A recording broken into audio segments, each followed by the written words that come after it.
ሃም ቤቢ ከዛውጭ እንግዲህ 4 ሰዓት ሆነ። አዳዲስ ነገሮች ዛሬ በሽናቸው ከየት እንደሚጀመር ግራ ቢገባም ልጅ ታደለ ከሳዘኙ ታሪክ እንጀምርና እሱን ገለን ወደ ሌሎች ወሬዎቻችን እንለፍ። ቀደም በመግቢያችንም ላይ ተናግረዋል ናዋል ዛሬ ምን አለ ካላችሁ የሰሞኑ አስደንጋጭ የእሳት አደጋ ፍጻሜ በአዘን ተጠናቀቀ የሚል ወሬ አለ። ከእሳት ቃጠሎ የተረፈችው ሚስት ማምሻውን ከዚያ ዓለም በሞት መለየቷ ተወርቷልና ይህን ወሬ እንዳልከው ቶሎ ማስቀደሙ ጥሩ ነው። ያዘን ድባብ አለው። እንግዲህ በተለይም የወጣቱ ግብ ጠባቂ ክብረአብ ዳዊት አሟሟት በርካቶችን ያስደነገጠ ታሪክ ሆኗል። እንግዲህ ቀን ላይ ወይም ከአንድ ቀን በፊት ከጓደኞች ጋር ኳስ ተጫውተህ በማግስቱ ህይወትህ በአደጋ ሲያልፍ ብዙዎችንም ሊታመንም አይችልም ነው። በተለይ ደግሞ አብሮት ህይወታቸው ያለፈው የሁለቱ ታዳጊዎች ህጻናቱ የልጆቹ ታሪክ ደግሞ የበለጠ ስሜትን የሚጎዳና የሚያም ነገር ነው። ዛሬ ትናንትም እንግዲህ ዘገባዎች በስፋት ሲወጡ እንደነበረው ደግሞ ዛሬ አዲስ አድማስን በፍሮንት ፔጁ ላይ ይዞት እንደወጣው ባለቤቱ ወይዘሮ ቤቴል በላይ በአደጋው እስካሁን ሲዘገብ የነበረውና ዘገባዎችም ሲደርሱን የነበረው ከሐዋሳም አካባቢ እንደምንሰማቸው መረጃዎች እንደነበረው እግሯና እጇ ላይ መጠነኛ ጉዳት ደርሶባት በሪፈራል ሆስፒታል ሕክምና እያገኘች ነው። ተጠርጣሪ ተደርጋ በመቆጠሯም ደግሞ በፖሊስ ቁጥጥር ስር ወይም ደግሞ በፖሊስ እየተጠበቀች ነው በሆስፒታል እየታከመች ያለችው የሚል መረጃ ነበር እስከዛሬ ድረስ ሲደርሰን የነበረው። ዛሬ ከሰዓት በኋላ ወደ ቢሮአችን የተደወለው ስልክ ግን የደረሰባት ጉዳት በጣም ከባድ ስለነበረ በተለይም ልጆቿን ለማውጣት ጥረት ስታደርግ የደረሰባት ጉዳት ከባድ ስለነበረ እዛው ሆስፒታል ውስጥ እያለች ህይወቷ አለፈ የሚል መረጃን ዛሬ ደረሰን። ያ ማለት አራቱም ቤተሰቦች አንድ ላይ ያለቁ ማለት ነው። ግብ ጠባቂ ነው እንግዲህ የሐዋሳ ከነማ ግብ ጠባቂ ነው ክብረአብ ዳዊት። ብዙ ህልሞች ነበሩት። ይቅርታ በአሰልጣኝ ባሬቶም ዘመን እንግዲህ ተመርጦ የኢትዮጵያ ወጣት ብሔራዊ ቡድንንም እስከ መጠበቅ ደርሷል። ወጣት ብሔራዊ ቡድን ላይ ነበር። ስለዚህ ቀጣይ ተስፋው ደግሞ ወደ ብሔራዊ ቡድን ማደግ ከዛም ለጥቆ እንግዲህ ወደ ዓለም ወደ ኢንተርናሽናል ወይም ደግሞ ወደ ፕሮፌሽናል ሆኖ የመሄድም ብዙ ህልም እንደነበረው ብዙዎች ይናገራሉ። በተለይ ቅርብ ጓደኞቹ ምናልባት ጉዳዩን በምርመራ ያዙትን ሳጅን እንጠይቃቸዋለን። አንዳንዴ አሁን ለምሳሌ እሱ ከሁለት ልጆቹ ጋር በእሳት ቃጠሎ አድጎ እዛው በቦታው ነው የሞተው። እሱ ወዲያው ቤት ውስጥ ነዳጅ ነበር፣ ቤንዚን ነበረ። ከዛ ውጪ የተወራው ነገር ምንድነው? ያው ከሷ መትረፍ ጋር በተገናኘ ወደ ኋላ ተመልሰው አንዳንድ ሰዎች በሁለቱ በባልና በሚስት መካከል አለመግባባት እንደነበር እስከ ፍርድ ቤት ድረስ የዘለቀ አለመግባባት እንደነበር ይዘግባሉ። እሱ ኳስ ተጫዋች ነውና አርባ ምንጭ ለኳስ ጨዋታ በሄደ ጊዜ ቡቲክ ውስጥ እየሰራች ነው የተዋወቁት። ከዛ ተዋውቀው እንግዲህ 3 ጉልቻ መሰረቱ፣ ልጆችም አፈሩ። ከዛ በኋላ እንግዲህ እንደ ባልና ሚስት ይጋጩ ነበር። ግጭታቸው እስከ ቤተሰብ ደረጃ የደረሰ እንደነበር መረጃዎች ይጠቁማሉ። ከዛ እስከ ፍርድ ቤትም ደርሰው ነበር። ከዛ ደግሞ ተመልሰው እንደገና ተገናኙ እና ብዙ ጊዜ ያለመግባባቶች ስለነበሩ ነው በተለይ ቀብሩ ላይ የሚነሱ ከነበሩ ጥቁሞችና ወሬዎች በመነሳት እንግዲህ ባለቤቱ ልትሆን ትችላለች የሚል ግምትም ነበረ የሚል ነገር በጣም በስፋት ይነሳ ነበርና የሚመጡ ወሬዎች ምንድናቸው? ከሐዋሳ አካባቢ የምናገኛቸው የደረሰባትን ጉዳት ቀለል አድርጎ የመናገር ነገሮች እነሱ ነበር ከተማ ውስጥም እና እግሩና እጇ ላይ ብቻ መጠነኛ ጉዳት እንደደረሰባት ነበር ሲንሰማኝ ነበር ነው ሁሉ ሚዲያም ሲያስተጋባኝ ነበር ያንን ነገር ነበረ። ግን የደረሰባት ጉዳት ግን በጣም ከባድ የነበረና እንግዲህ ልጆቿን ለማውጣት ጥረት ስታደርግ ደግሞ እሷም ተጎድታ እንደነበር ያም ደግሞ ተከትሎ በዛሬው ዕለት ህይወቷ እሷም ማለፉ ነው ዘገባው የሚጠቁመው። እስኪ ዝርዝር ነገሮችን ያን ያህል ባይገባም በምርመራ ላይ ያለ ጉዳይ ስለሆነ ጉዳዩን የያዙትን ሳጅን ወደ ሐዋሳ ደወል አድርገን ትንሽ ነገር እንዲያወሩን እንሞክራለን።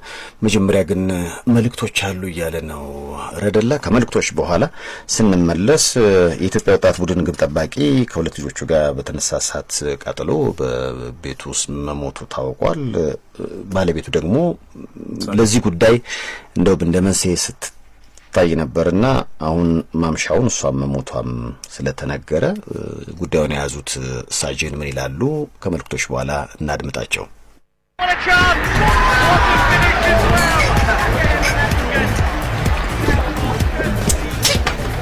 በቃ ሊድ ምን ነካ? ጠጥተህማ አትነዳም። ኳሱ ይለቅና ነው ያደርሳል። አይዞህ እባክህ ትንሽ ነው የቀማመስኩት። በጥንቃቄ ነዳል። ቀልድህን አቁም። አልኮልና ጥንቃቄ አይተዋወቅም እንዴ? ትንሽ ጠጣሁ እንጂ አልሰከርኩም። ምንድነው የምታካብደው? ብዙም ሆነ ትንሽ ከጠጣ መንዳት ስለ ልጅህና ባለቤት አታስብ።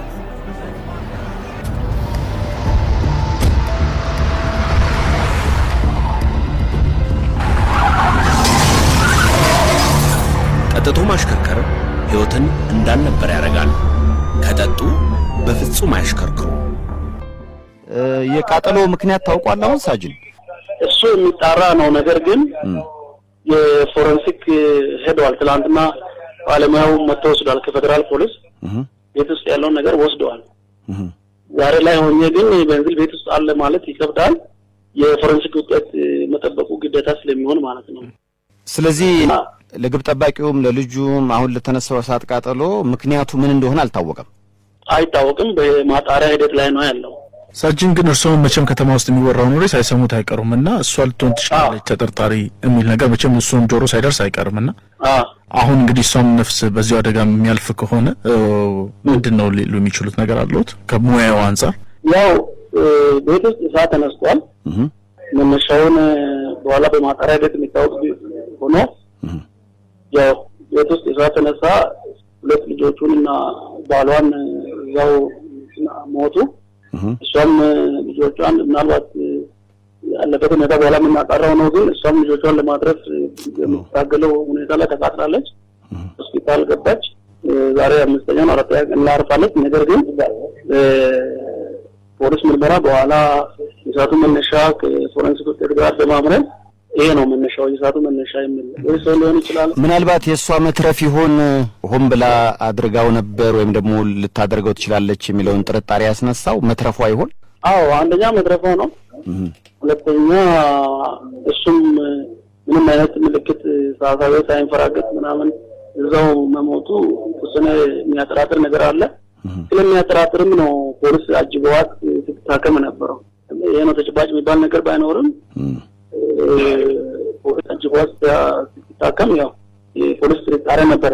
ህዝቡ ደግሞ የሚያወራውም አለ። ቀብር ውስጥም ትናንትና ዝም ብሎ የሚያወራው ነገር አለ ተጨባጭ ያልሆነ የህዝቡንም የሌላውንም ግብአት አደረግና ያው በኋላ የክለኛ ነገር ለሚዲያም ለህዝቡም ያው ይገለጻል።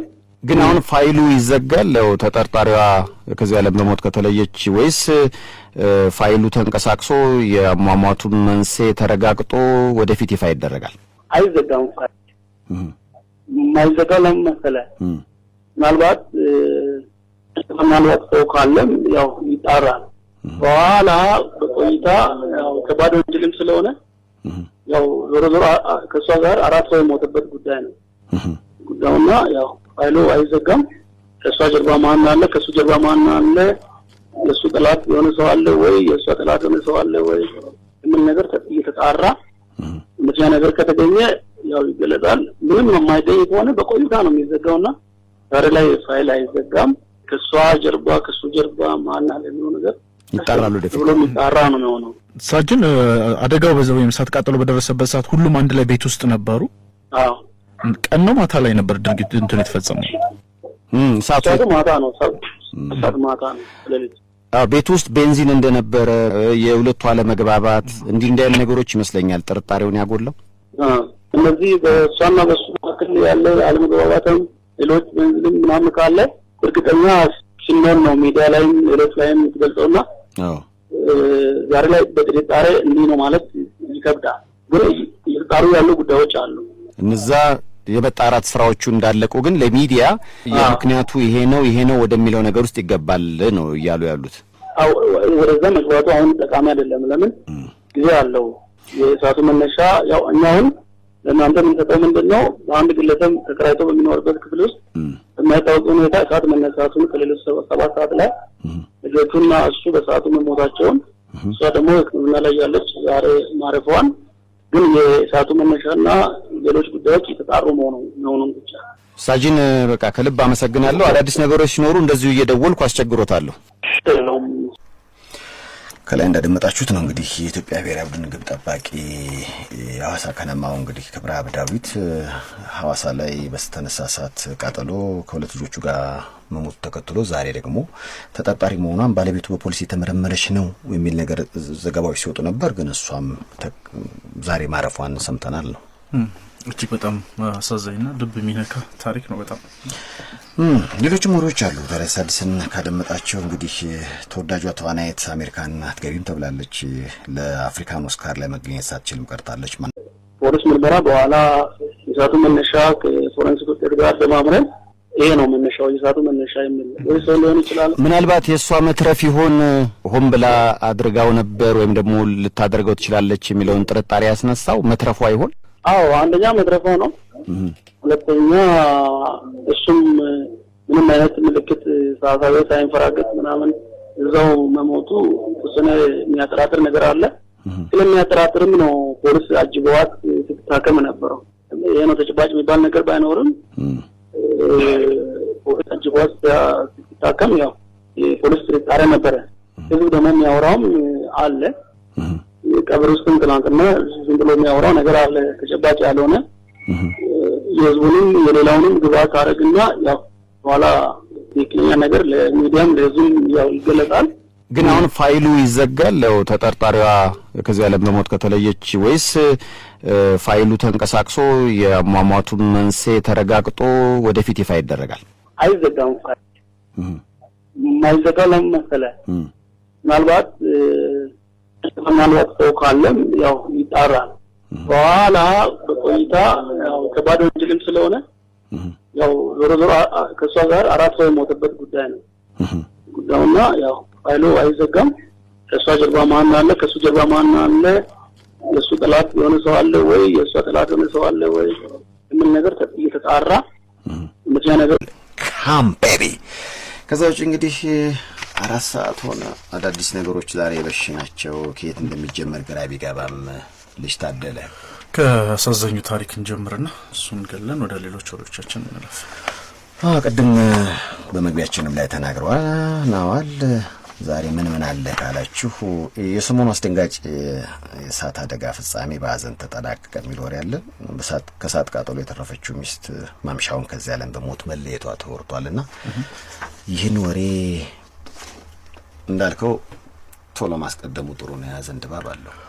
እንግዲህ በተለይም የወጣቱ ግብ ጠባቂ ክብረአብ ዳዊት አሟሟት በርካቶችን ያስደነገጠ ታሪክ ሆኗል። እንግዲህ ቀን ላይ ወይም ከአንድ ቀን በፊት ከጓደኞች ጋር ስቲግ ኳስ ተጫውተህ በማግስቱ ህይወትህ በአደጋ ሲያልፍ ብዙዎችንም ሊታመንም አይችልም ነው። በተለይ ደግሞ አብሮት ህይወታቸው ያለፈው የሁለቱ ህፃን ታዳጊዎች ህፃናቱ የልጆቹ ታሪክ ደግሞ የበለጠ ስሜትን የሚጎዳና የሚያም ነገር ነው።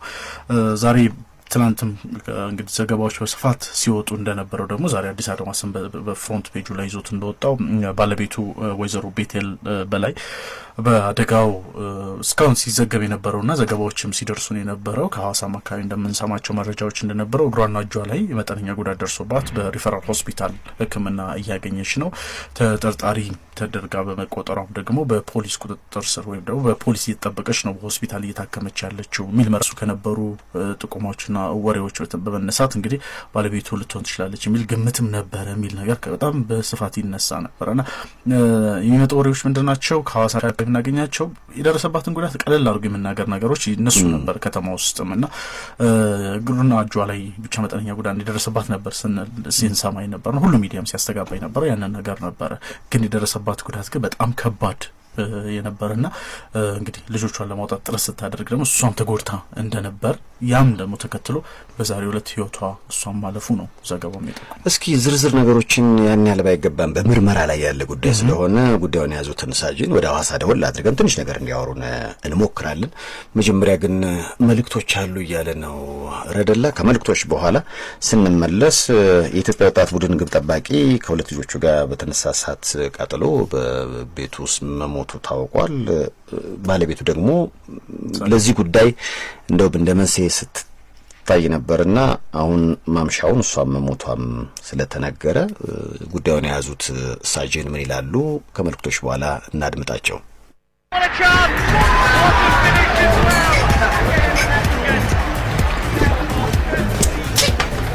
በቃ እንሂድ። ምን ነካ? ጠጥተህማ አትነዳም። ኳሱ ይለቅና ነው ያደርሳል።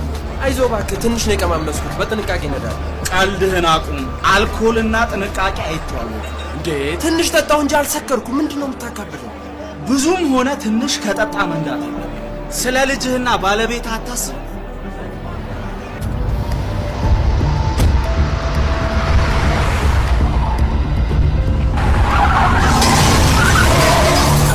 ጠጥቶ ማሽከርከር ሕይወትን እንዳልነበር ያደርጋል። ከጠጡ በፍጹም አያሽከርክሩ። የቃጠሎ ምክንያት ታውቋል አሁን ሳጅን? እሱ የሚጣራ ነው። ነገር ግን የፎረንሲክ ሄደዋል። ትላንትና ባለሙያው መጥቶ ወስዷል ከፌደራል ፖሊስ ቤት ውስጥ ያለውን ነገር ወስደዋል። ዛሬ ላይ ሆኜ ግን ቤንዚል ቤት ውስጥ አለ ማለት ይከብዳል። የፎረንሲክ ውጤት መጠበቁ ግዴታ ስለሚሆን ማለት ነው።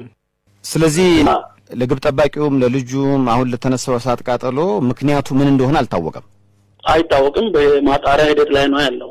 ሳጅን ግን እርስዎ መቼም ከተማ ውስጥ የሚወራው ኖሬ ሳይሰሙት አይቀሩምና እሷ ልትሆን ትችላለች ተጠርጣሪ የሚል ነገር መቼም እሱም ጆሮ ሳይደርስ አይቀርምና አሁን እንግዲህ እሷም ነፍስ በዚሁ አደጋ የሚያልፍ ከሆነ ምንድነው ሊሉ የሚችሉት ነገር አለዎት ከሙያው አንፃር? ያው ቤት ውስጥ እሳት ተነስቷል። መነሻውን በኋላ በማጣሪያ ሂደት የሚታወቅ ሆኖ ያው ቤት ውስጥ እሳት ተነሳ።